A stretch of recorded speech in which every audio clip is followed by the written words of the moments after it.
Everyone, financial year 2025-26 की income tax return filing start होने वाली है। इससे रिलेटेड फॉर्म्स के पीडीएफ लॉन्च किए जा चुके हैं, यूटिलिटीज आनी अभी भी पेंडिंग है। तो चलिए बात करते हैं कि अगर सैलरी टैक्स पेयर इस बार अपनी रिटर्न फाइल करेंगे, यानी कि ITR 1 जो लोग फाइल करने वाले हैं उनको किस किस तरीके की एडिशनल इन्फॉर्मेशन यहाँ पे देनी पड़ सकती है, क्या चेंजेस ITR 1 में इस बार लाए गए हैं।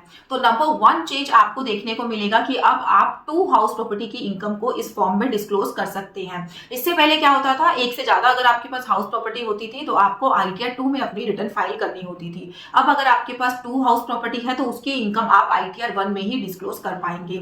सेकंड चेंज जो आपको देखने को मिलेगा वो ये है कि अब आप अगर आपको रेंटल इनकम 50,000 से ज्यादा है या फिर पूरे साल में 6 लाख रुपीज से ज्यादा है और आपका टेनेंट आपका TDS डिडक्ट कर रहा है, तो अब आपको उसका पैन नंबर और टेन नंबर देना मैंडेटरी है इनकम टैक्स रिटर्न में। थर्ड चेंज जो यहाँ देखने को मिल रहा है वो ये है कि अब आपको अपनी कॉन्टैक्ट डिटेल्स में 2 कॉन्टैक्ट नंबर्स और 2 ईमेल आईडीज डालने का ऑप्शन दिया जाएगा। फोर्थ चेंज के अकॉर्डिंग अगर आपकी रिटर्न आपका लीगल रिप्रेजेंटेटिव फाइल कर रहा है तो लीगल रिप्रेजेंटेटिव की डिटेल डालना भी मैंडेटरी है। फिफ्थ चेंज आपके लिए रहेगा कि अगर आपको कोई ऐसी रेंटल इनकम है जो आपको रियलाइज नहीं हुई है अभी तक, आपका टेनेंट बीच में ही प्रॉपर्टी छोड़ के चला गया या फिर उसने अभी तक आपकी रेंट की पेमेंट नहीं करी है, तो उसके ऊपर आपको सेम ईयर में टैक्स पे करने की जरूरत नहीं है। जब आप अपनी rental income from house property में फिल करेंगे तो वहां पर ऑप्शन है कि आप अनरियलाइज्ड रेंट को अलग से मेंशन कर सकते हैं जो आपकी टोटल रेंटल इनकम में से डिडक्ट होके आएगा और अब आपको अनरियलाइज्ड रेंटल इनकम पर टैक्स देने की जरूरत नहीं है। जिस ईयर में आपको वो रेंट रियलाइज होगा उस ईयर में आप उसके ऊपर टैक्स पे कर सकते हैं। तो ये बहुत इंपॉर्टेंट चेंज है जिससे आप अपनी टैक्स लायबिलिटी कम कर सकते हैं और आपको अननेसेसरी ऐसे रेंट पे टैक्स पे करने की जरूरत नहीं है जो आपको अभी तक रियलाइज ही नहीं हुआ है।